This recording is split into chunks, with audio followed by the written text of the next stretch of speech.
listeners, to the BizBlend podcast, where we decode the mindset behind meaningful business success.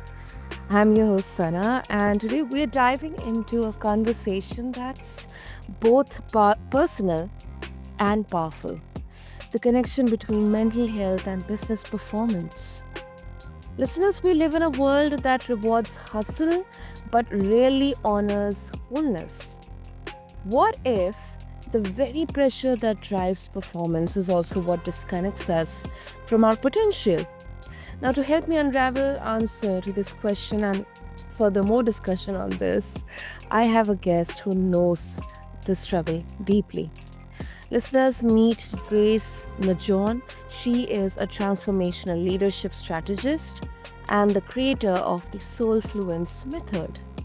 Now, with over 5,000 hours of coaching experience, including 8 years as platinum coach with Tony Robbins, Grace helps high performers shift from stress fueled ambition to sustainable, soul aligned success. And as someone who has supported executives, entrepreneurs, leaders globally, and personally, she has walked the path from burnout to alignment.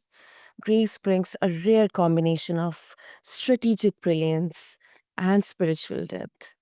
So, if you are feeling or maybe realizing this the weight of success, and you are thinking that if even if there, is there a better way to lead or live and perform? This episode is an invitation forward. So let's get quickly started. So, Grace, welcome to the show, and it is such an honor to have you with us. Oh, hi, Sana. Thank you so much for having me here. And I'm so honored to be with the audience and who is looking for, your story and then following your journey. Absolutely.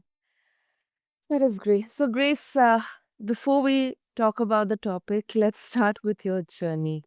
Um, so, you have created, which is called the Soulfluence Method, and that's really a very creative, beautiful name. So, what kind of personal experiences are involved here, which shaped the creation of this method? Yes, sure. So the soul fluence is a soulful influence in one word, right? Soul fluence. So influenced by soul. It's that. So we have like a misunderstanding of soul, and usually people relate to religions or spiritual things. But for me, when I say soul, it's really about through yourself, connecting back to who you are. That's what I mean. Soul.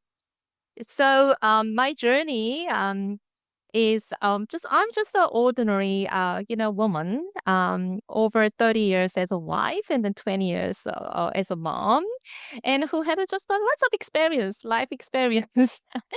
So obviously I was born in Korea as a Korean and I lived for 19 years and then I went to Paris in Europe and then lived there for 19 years again.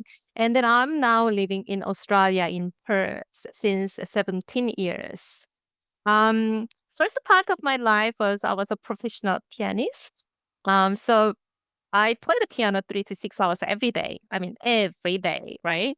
And I was in concertees. I did a lots of competition, and second chapter of my life was in Paris in Europe. So I did my study. So I gave up my piano. Long story, but short. I gave up my piano. And I studied business, and then I getting into corporate world as a leader, corporate leader in sales and marketing.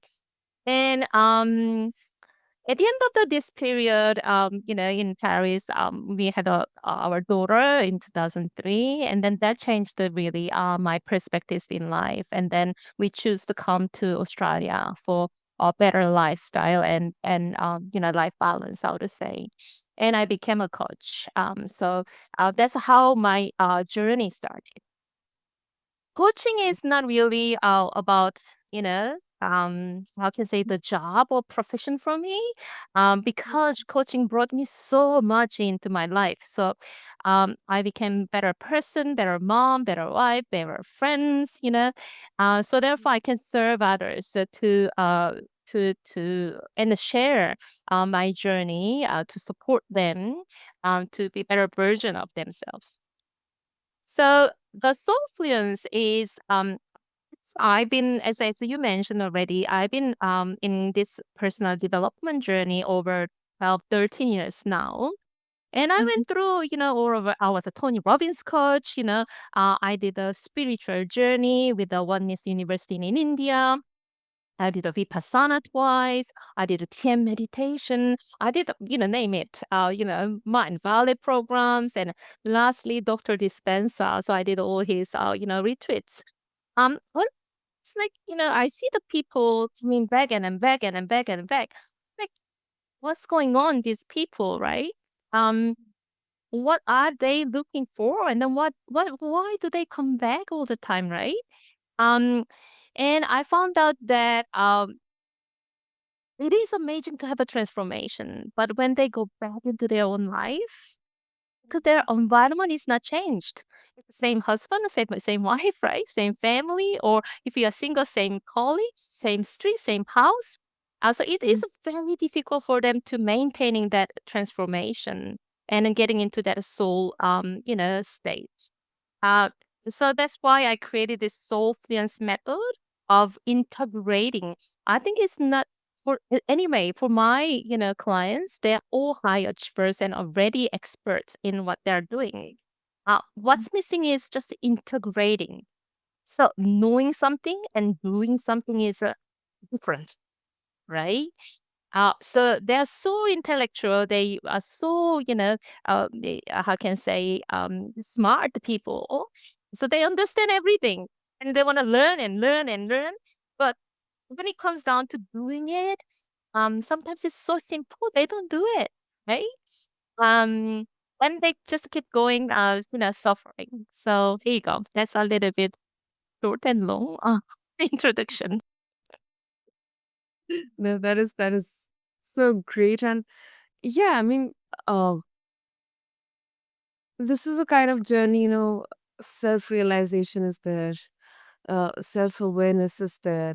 We start to uh, embrace the unknown, yet we take the risks, and because I guess not only the body but the mind, our spirit or our soul gives us signals that you know you have had quite of it or probably enough of it, and this is your time to you know respect yourself, stop judging yourself, and start taking care of yourself, not physically but mentally and spiritually. So I can absolutely you know understand how you came up with a soul fluence method. So, Grace, thank you for sharing your journey, of course. Now let's talk about. I know we have so many resources right now. Uh, People know that some of the common signs that especially high performers, mental health or physical health, they can exhibit. But in your experience, Grace, what have been or what are some of the most common symptoms or signs that high performance mental health may be silently sabotaging their business performance, because sometimes it really becomes too late to kind of realize that it is getting sabotaged. Mm, absolutely. So yeah, of course, because I've been coaching, high performers or leaders, or around the globe, right? Mhm. And I see some patterns coming. So simply one question is, hey Grace, I want to be happy. And then I ask, yeah, so what makes you happy? And big silence. I don't know. They don't know. So they are leaders and high achievers. So they've been serving for everybody else. Means company, team, KPI, family, children, right? So their focus is really serving others as a leaders. But when it comes down to themselves, they're disconnected or overstretched. Um, so when you don't know what makes you happy, how can you get it? Yeah. So that's the first, the how can say situation. I see that people are disconnected with themselves, right? And secondly, a little bit like a more how can say severe or serious is they are completely over stressed. They don't have a time. They're living in that stress, the consistent stress, overwhelming feeling, not enough. Um so one thing really amazed me is in that level of a people, in that expertise and a high performance, number of people mention about self-confidence. They lose their self-confidence. So whatever they do, they're feeling like that they have to do more or they have to have more. They have to, not enough, not good enough, right? So I think that I would say that's gonna be second, a situation I can see when people are burnt out or beginning of burnout.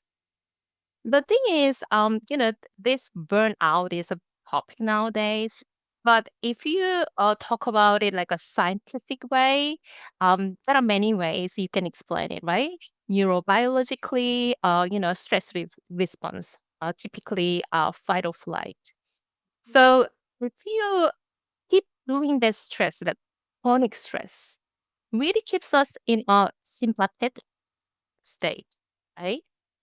From that stage, and believe or not, you can be really addicted to that stress hormone. So then your nervous system can't resist. It means you keep pushing it, and addicted to that adrenal, you know, adrenaline.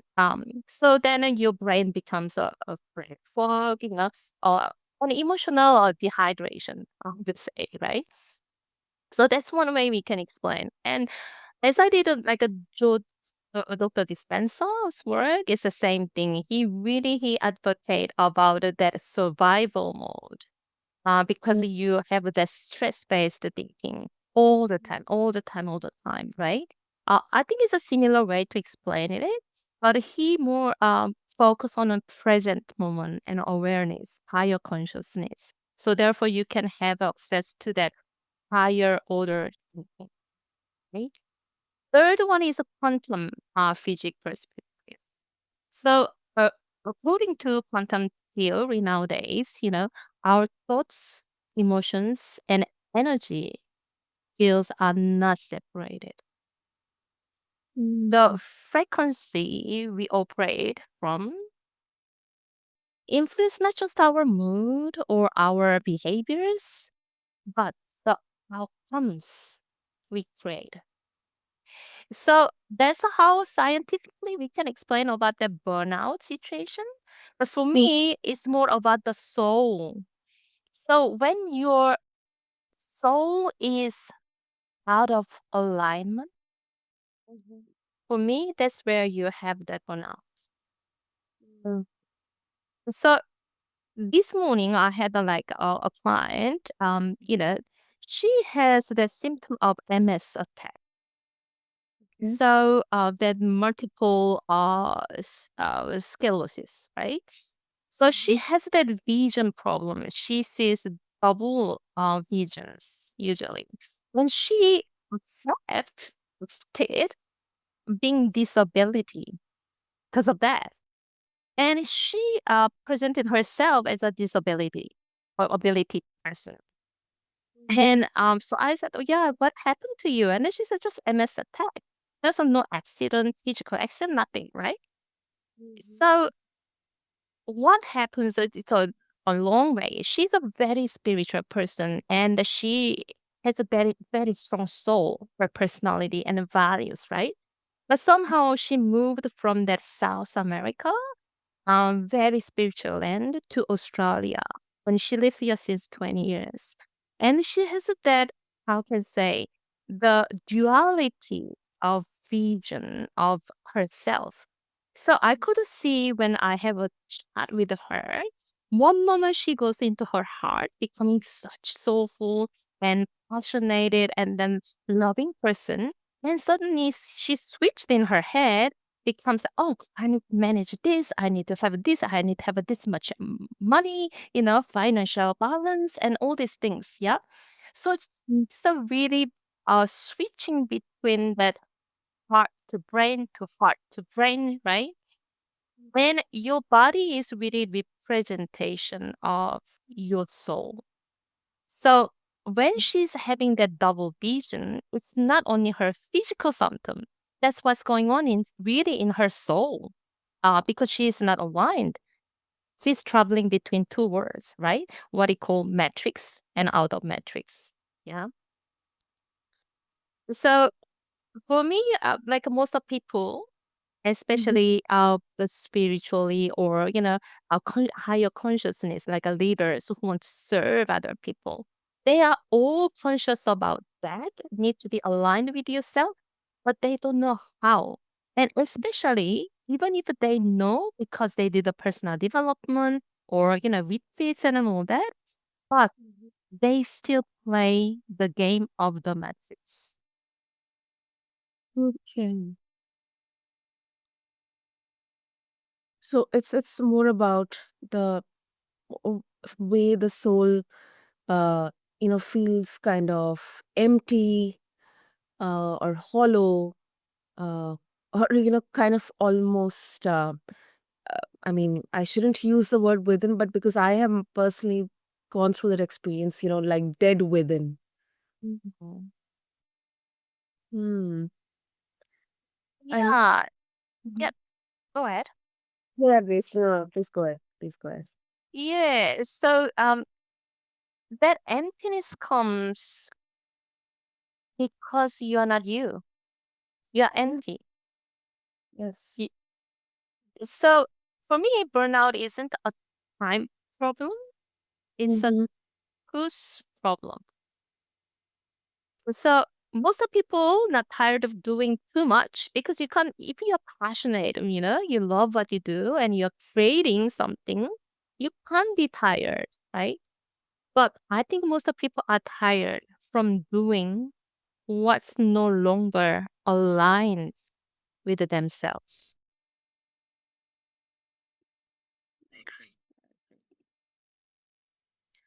So yeah, so your nervous system doesn't lie, right? So it's the most honest feedback you will get from inner you. Mm-hmm. And it comes out like burnout. So for me, the healing burnout isn't about working less. It's really about living from a deeper why, your purpose. Mm. Yeah, understood. Understood. And that really makes sense. It really gives a different perspective to this as well. Um, because uh, let's say I am, for example, I'm into podcasting. Sometimes it becomes really physically uh, hard for me to go throughout the day or the night during my recordings and schedules and all that. But my soul, my spirit is kind of helping me push through it because uh, it is getting nourished, it is getting fed because I'm soulfully aligned with this work.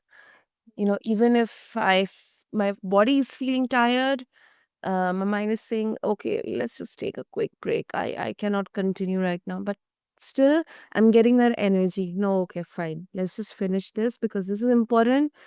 I'm loving this. Then, after doing this, let's take that break. So, yes, I can understand that. And this really, really makes sense, Grace. Oh, thank you so much. Yeah. So what I can suggest to people, after these all long years, right? And Mhm, especially like a Tony Robbins is much more like a power, right? Physical mhm, power, mindset, and then do it. And then Dr. Dispenza is like more higher consciousness. And all my spiritual teacher are like a spiritual, right? The meditation and going that a stillness and all that. And I was like, okay, I got all these things. I'm very lucky. Been through all of them myself. So I got something out of it, right? But my clients, they're so busy. They can't just stay 5 minutes still, right? So I'm like, how can I translate this to them? How can I bring this? Because I can't ask them doing all these things for 12 years like me, right? Um, so that's where the Soulfluence method came up. So I realized really there are three different parts, all the ancient wisdom say body, mind, soul. Yeah. Uh, mhm, it is absolutely true.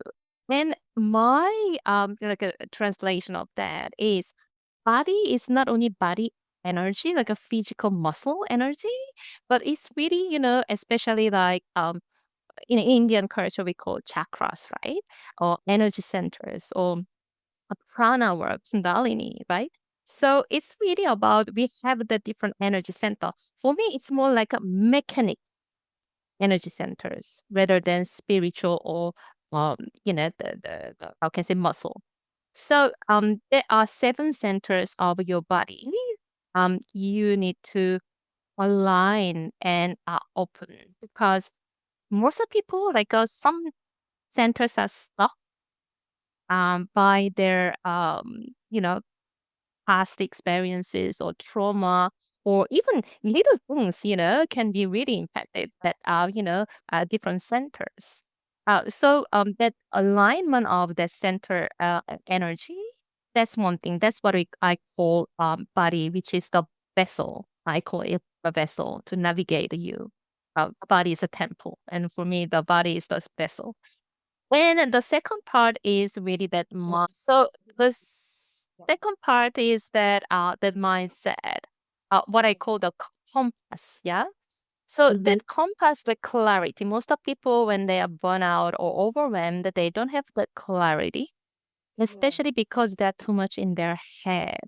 They're mm, disconnected with the rest of the part of body, means especially with the heart. They are completely disconnected and non-coherent brain from their heart. So that's the second part. I would really, for me, the mind is connecting with your heart and the rest of the body, the compass. So then you have that clarity. Once you have that body, vessel, and compass ready, now this is time you can reconnect with your soul level, which is the consciousness, a higher consciousness, which mhm, I call the light. Yeah. So once you have that light, you can see even clearer and the wider vision of your life and the any general sense of life, I would say. Yeah. So that's why I call that three things: the vessel, the compass, and the light needs to be aligned. And I work with my clients on that three different parts, and finally integrate them together. mhm. And, because you work with high performance, Grace, so is there any standard time or duration of that healing, or it's like a never ending process? It's just that you give them the guidance and they have to embark upon on this journey themselves. I mean, how does it start? Yeah, but but that's the thing. Nowadays, people want everything quick fix. See? Mhm. Yeah. And apparently that works. Even I do all the marketing sales courses, online, whatever, webinar and then, master classes. They all say, go quick. People don't want it long. They say just you can fix it now. um, but is it true? Is that true? Right. So, I think, as you know, there are lots of yoga practices or spiritual practices like that, 90 days challenges or physical challenges, yeah, 100 days challenges, yeah. So Mm. that's at the time your brain get used to it and then start to have as a habit. So that's 90 days, minimum. And after that, your brain say, "Oh, I know it. I'm used to it. I'm familiar with this. Now I can do it without pain." So that's where that habit start to kick in. Yeah. And that's the time you need to let go the old habit too. There are so much old habits we've been doing, right? So new creating new habit, I think it takes a little bit of time and willpower, I would say. Um, so the first of all, I think doing that little meditation. When especially my corporate clients or leaders, and there's meditation boring. Yeah, so then don't do the meditation. It's okay. Just a breathing word, or just a simple thing is counting down out loud, 50 to 1, counting Mhm. down, but you visualize number and you speak out. So 50, 49, 48 till 1. Yeah. So that's like a what? 1 minute of practice every day. At least you give that 60 seconds of break to your brain. When your brain is overworking, just give a break. And even 60 minutes is a big gift, right? But guess what? Most of my clients, they can't do it. 50 to 1. So our client call me, seriously call me, Grace, I feel such a failure. I feel failure. What's happening? You can't be 50 to 1. Impossible. Always the thoughts comes and then, there's something happens. So as I'm high achiever, I created to since 20 to 1 so I can make it happen. But she said I couldn't do it 20 to 1. So I did 10 to 1. So start to 10 to 1, 20 to 1, increase to 50 to 1 and 100 if you. So I think that's a simple things, but it's so simple and boring, so people don't do it. But if you do it for 30 days, I'm sure your brain gonna be so happy and then start to have some clarity, of course. And then Yeah. breathing, right? Breathing, right? So that's a simple things that you can start to do. And the self-awareness, as you mentioned, yeah. Knowing. So seriously, who sit down 10 minutes per day? Oh, I'm gonna talk about myself today. I'm gonna, I wanna know who I am. And we don't do that, right? We are all about others or outer world. So I think you need to really, really have a time to sit down, having it time with your own self, me time, and write down the things what you think. I have a certain things I suggest to my client is also doing SWOT analysis. It's a marketing tool. You can do it on yourself. What are my strengths? What are weaknesses? What Mhm. opportunity and threats I have? And there's a book Ikigai, same thing, Ikigai. I think a lot of people know it's a Japanese philosophy. If you Google Ikigai, Ikigai, what you love to do, um, what you're good at, what you can be paid for, and what the world needs. Yeah. If you do so, you are living in your passion, vocation, profession, and mission, or all in one. Yeah. So you can just brainstorm what I love to do, what I'm good at, and all these things. And there's another things I usually use is a timeline. It's an NLP tool, but timeline, doing time your own timeline is amazing tool as well. So whatever you do, just to do on yourself, give yourself that time of knowing and meet with yourself. I think that's very important. Hmm. That is impressive, Grace, and it's really really true.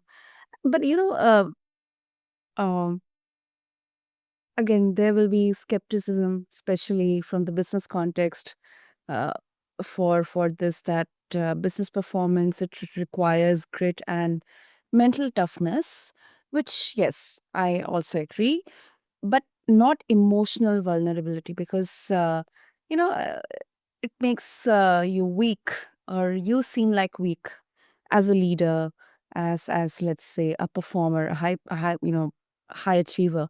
How do you respond to the skepticism, Grace, that emotions should be checked at the boardroom door? Mm. Um, I think it depends on what kind of leader do you want to be. There are leaders and leaders, right? Yeah. So yeah, you are like a leader, strong, dictative, go and then command the type of leader. Yes, you can. Um, it's the culture you want to create within you, right? And then with your company or your team. Um, Mhm. or are you a true leader of authentic leader, right? So again, authentic leader is a very fancy word nowadays, right? What does it mean? It's leading from your soul for me, yeah? Leading from who you really are through yourself. But the problem is they don't know who they are, right? So how they can be themselves if they don't know who they are, right? So then what happens is they pretend to become somebody else. Oh, I saw this leader. He looks very strong. He does they make his decision, bang, bang, bang. I need to be like that. Or I see this person, she's a very how can I say, sharp and thick and in decision makings, or looks very intelligent. So I need to do more. I need to have more degrees. I need to have a more, whatever, you know. So they all pretend to become somebody else. That's where it becomes the gap because it's not themselves. It's not gonna work, and they're not happy, never fulfilled. Yeah. So when you're authentic leader, there's a coach. It was a course, and then she said the vulnerability and the leadership goes together. It's like a twins. You can be authentic if you're not vulnerable. That's absolutely true. And I loved that you mentioned the culture within you, because what I believe is, especially for leaders or in business, or if you're managing a team, uh, the culture within you, it reflects in the ways you speak, you talk, you work, you communicate, you execute as well. So that's really really a very, it resonates with me, at least. Thank you. Thank Uh, you. Thank you. I think it's end of the day the choice. Um, you can be leader. I think I believe everybody can become a leader. At least it's self leader, right? It's like a parenting. Yeah, What kind of parent do you want to become? You that's know, right. That's right. In many ways, there's so many parallels we can take from parenting. absolutely. I see so much, yeah, a similarity and a parallel in parenting and leadership, because when we are parents, we are leaders for them, yeah. But as you can see, there are so many parents just dictative and do this command and very severe, and then not like our parents' generation, right? um, or there are parents open and communicate and connect with their children, yeah, and really have that compassion of being parent. So I think it's a similar thing. So what makes a difference? Maybe you will succeed in both cases, but how you feel inside is maybe different. Beautiful. So, Grace, before we finally wrap up this conversation, if our listeners would like to connect with you and also explore more about Soulfluence Method, what's the best way to do? Oh yeah, so you can go to my website, Grace Najean, my name, Grace Najean, Najean.com. You can find I run a retreat. So I realize, really we need to have the body transformation first. Serious, that's a fast track for me in personal transformation. So I run a retreat, 7-day retreat in Lombok in near Bali in June, 14th of June. I bring a vocal transformation coach. She's trained by shamans in Peru and Costa Rica. And so she opens all your voice by that each center. So we work together for 7 days to really awaken your voice and then your body. So that's what I do. And then after that, I support our, whole year as a group coaching with the same people and then individual coaching. So because I was a really, really, I spend a lot of time. How can I support better my clients, right? What is going to be sustainable? So the 7 days of between the 7 weeks of group coaching, 7 months of individual coaching. So that's my whole program, 777 program. Wow. Great. I'll make sure to have all the links and details in the show notes. And Grace, thank you. Thank you. What I, uh, you know, take away from this conversation is because I have seen firsthand how performance can become a kind of mask, hiding that anxiety, fatigue, in fact, identity crisis, which you touched upon in the conversation. Uh, it really resonates deeply with me, especially, the emphasis on integration and understanding who we are, the culture within us. I'm going to take that phrase away with me as well. So, thank you so much for this rich, honest, absolutely necessary conversation. Thank you. Oh, thank you so much. If there is a one thing I want to leave with you is true leadership doesn't come from doing more. It Mm. comes from being more aligned with yourself. That's really beautiful, and really meaningful. It has a deep meaning within itself. So, I'm encouraging all of our listeners to connect with Grace, check out her Soulfluence Method. You can refer to the show notes along with this episode. And if you are outwardly thriving, but you are tired inside out, let this be your sign. There is another way to lead. So, with that, as always, don't forget to subscribe to BizBlend, where strategy meets soul, and keep tuning to BizBlend to have more such conversations with incredible guests like Grace. Thank you.